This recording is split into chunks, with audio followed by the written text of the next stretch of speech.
Jordan destroyed that man so damn bad. He ran his mouth one time. He had 12 at halftime. Jordan had 2. Jordan ended the game with 35 and he stayed at 12. At the end of the game, MJ said, "Don't you ever open your mouth to speak to me again." 17 years went by. He never said another word to him. What's good, YouTube? It's your boy Domo Love Sports, man. We back again with another reaction video, man. And today we got we got the GOAT back in this thing, man. And today we're finna be reacting to NBA legends admitting that Jordan destroyed them. Now this one right here finna be turned. It's finna be interesting, man. If you're new to the channel, go ahead and hit that subscribe button, man. If you love sports, this is the place for you. Make sure y'all smash that like button, man, with that leg, thigh, and that biscuit combo. But without further ado, let's get right into this video, man.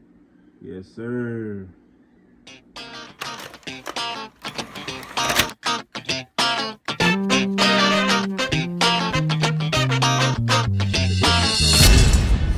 Notice all the videos.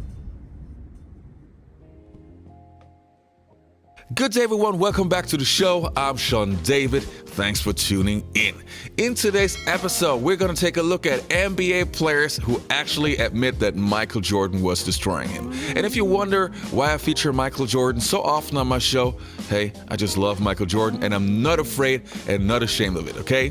So let's have a look what NBA players say about Michael Jordan and their experiences.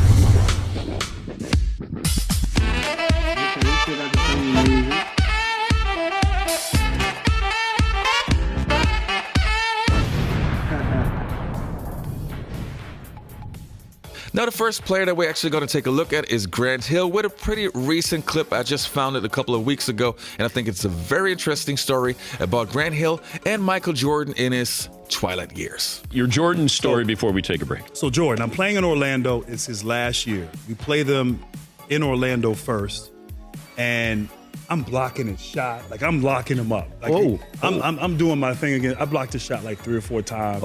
Like, I'm having my way against him defensively. Now, granted, he's 40 years old, but I'm feeling good about myself. So fast forward a month later, we're in D.C.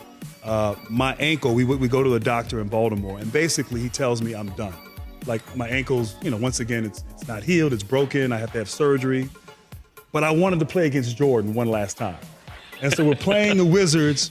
It's a TNT game. Wait, Thursday don't you night. want to go out where you dominate him and you're blocking his shots? I'm just thinking, my ego. Like, I'm thinking, like, I had him the last game. I don't need this left ankle. Just give me some. I only need Motrin. one ankle. Give me a bunch of Motrin. I'm gonna Okay. go out here. And when I tell you, he torched me in that first quarter. Like, literally, he gave me 20 points in the first quarter on the same play. Like, he just ran the same play every time and did this, like, and I could not guard him. And so, literally, I checked out of the game at the end of the first quarter, and I didn't even go to the bed. I just walked back to the locker room. Like, I was done. Like, literally had surgery like a couple days later, but it was like I wanted to guard Jordan one last time. And you're right, I shouldn't have. I should have just let that go. Did he know you were a wounded He animal? probably did, because he went at me every And he didn't the care. same move. Like, it wasn't. He didn't do anything different. It was the same move, and I had nothing for him. Jordan probably had your x-rays in the locker room. probably He did. probably knew exactly. I'm surprised he didn't send somebody for me to come back out. Now, the next player that we're going to take. I was just finna say that, bro. You don't think Jordan knew that? Jordan was a student of the game who wanted to find any weakness on his opponents at any time. And you decided that it was a good idea to go out there on a busted up ankle that was broken and go guard the best player to ever touch a basketball? Yeah, huge mistake, buddy.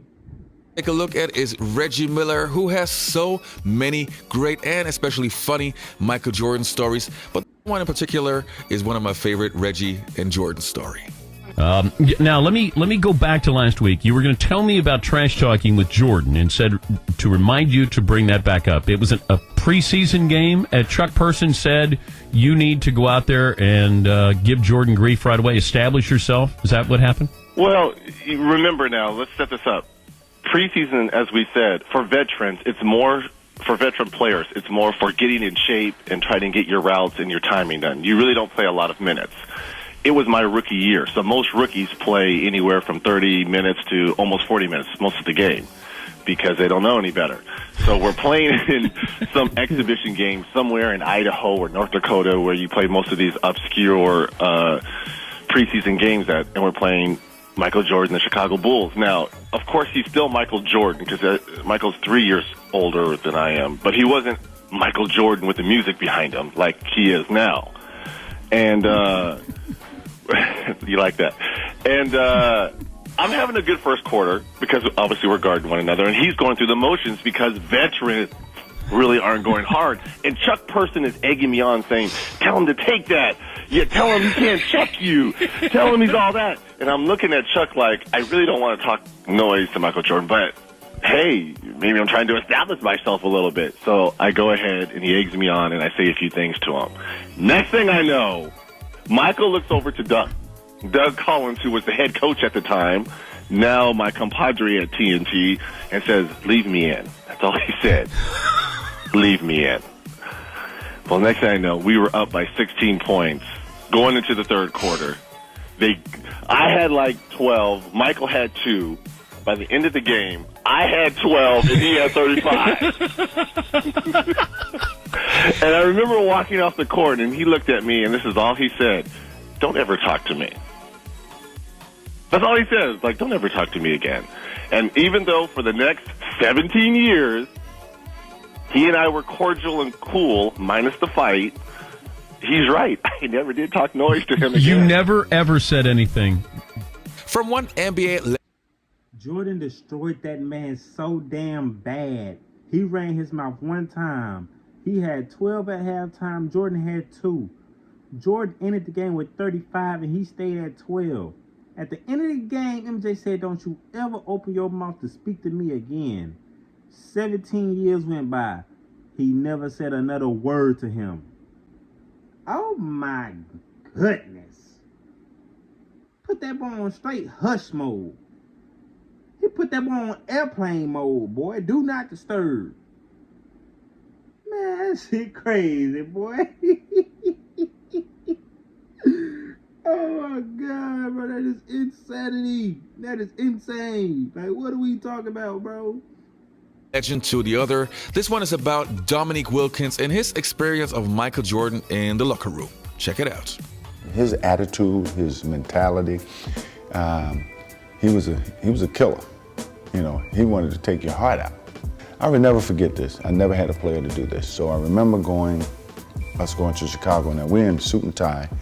We're sitting in the locker room. We just walked in the locker room.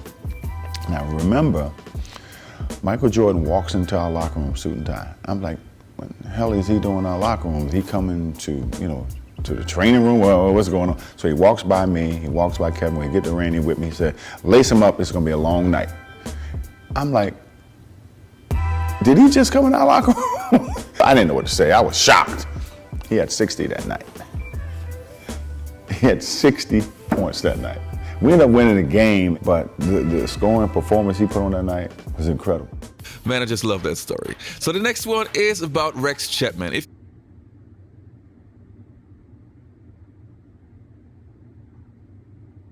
He went into the opponent's team locker room, told them boys, lace them damn laces up, it's gonna be a long night,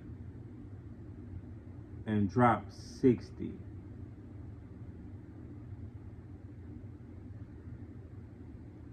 Jordan and Larry Bird with these damn stories, bro, is ridiculous. It's ridiculous. They have the best stories on the net. And the main reason why they have the best stories is because they backed up what they said, bro. They always backed it up.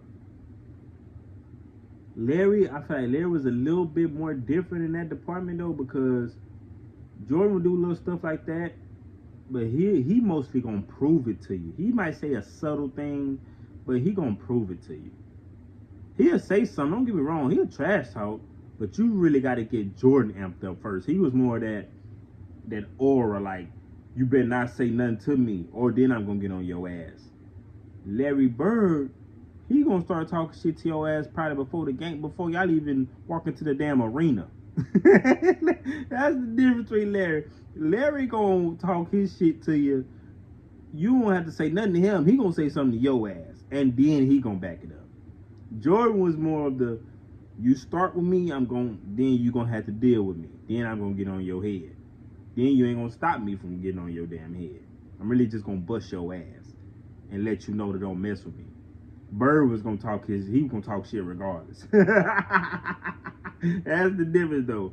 But the stories though, they're both is super entertaining, but they got the craziest stories, I swear. The craziest stories I've heard these NBA legends tell, period.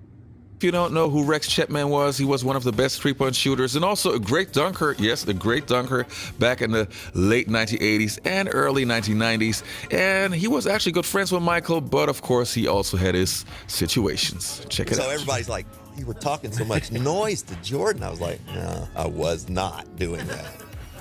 And then you go off for 39. We only had 8 guys. We made a big trade, 8 guys available. And I think Michael and Scotty and Dennis and those guys came down to South Beach the night before. And we're like, it's a night off. But as Jimmy Lynam always used to say to us, you let a guy get going in this league and you got a problem. And I got it going one night and we got lucky. But Jordan doesn't say anything. Like, is there just, it's your night, I'm going to let you have your night? Now they were. Did you beat him? We beat them. And they were not happy. We played them a few weeks later at home. And again, Michael and I are buddies. We same agent. Ball goes up and we're around the jump circle and bang, right to my chest. Right to my chest. And I went, all right, great. Let's do it. I mean, that's the mindset you have to have. But right then and there, I knew I was not having 39 again. I think I went 4 for 14 for 14 points or something. Yeah. Now the next story is from Ray Allen, yes, a.k.a. Jesus Shuttlesworth. Oh, just love that movie. He got game. Anyway, he has a story of Michael Jordan and him in his rookie season, which is also pretty interesting. So have a look. Mike wanted to kill you. Mm-hmm. Was he mean to you? No, he wasn't. He actually killed me slowly. And yeah, he would comment to the coach, he's actually doing a great job out here. And meanwhile, he's pouring in 45. Wait, he's talking to your coaches? Yeah, I remember Chris Ford, he's yelling at me. Chris Ford's yelling the whole time. He's like, rookie, get in front of him. And I'm fronting him on the post, and MJ just kind of slowly glides across the floor, and he gets the ball and shakes and scores.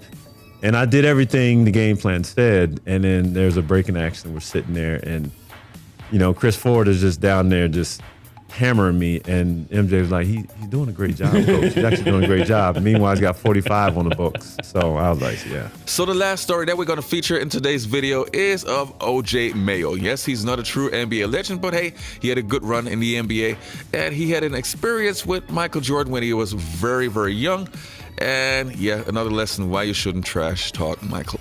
But nobody learns for whatever reason. Check it out.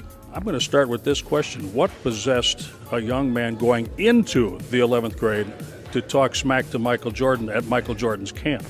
I happen to be the only high school player there, and it was mainly a freshman in college. And so, he came on the court and he guarded me, so instantly I was like, man, he must think I'm the, not the strong link over here. And so I got it going a little bit, and obviously it's any ball player's dream to play against Mike. And I couldn't tell you how many times I did his move after the finals the next day in the rec center and stuff. So I got a few buckets, and I think the campers knew I was the only high school kid, and so they got rowdy a little bit, and we got a little bit of John. And so we played 2 games. I think we split 1-1. It was a team game. And then he said, okay, now let me handle my business. And he looked me in my face and said that. I'm like, what you mean? So he said, I need all the campers, everybody to leave. Let's clear the gym. I said, oh, man, so we continue playing pickup. And, Mike was Mike. All right, you guys, that's it for today's video. I hope you... Man, that was crazy. I like that video. I ain't hear that O.J. Mayo story before. I never heard that one. That was interesting, bro. That's definitely a flick. She played against MJ in high school. You know what I'm saying? You did your little thing on him, you feel me? That's what's up, man, for real. Yeah, man. That's going to be the end of that video. made it to the end of the video, go ahead and leave a like. I mean, you obviously enjoyed the video, so go ahead and like the video for your boy. You feel me? If you love sports, this is the place for you. Y'all let me know in the comment section y'all thoughts on this video, recommendations, or if you just want to holler at me, man, feel free to leave a comment. What's with down Sports, and I'm out this thing, man. Peace.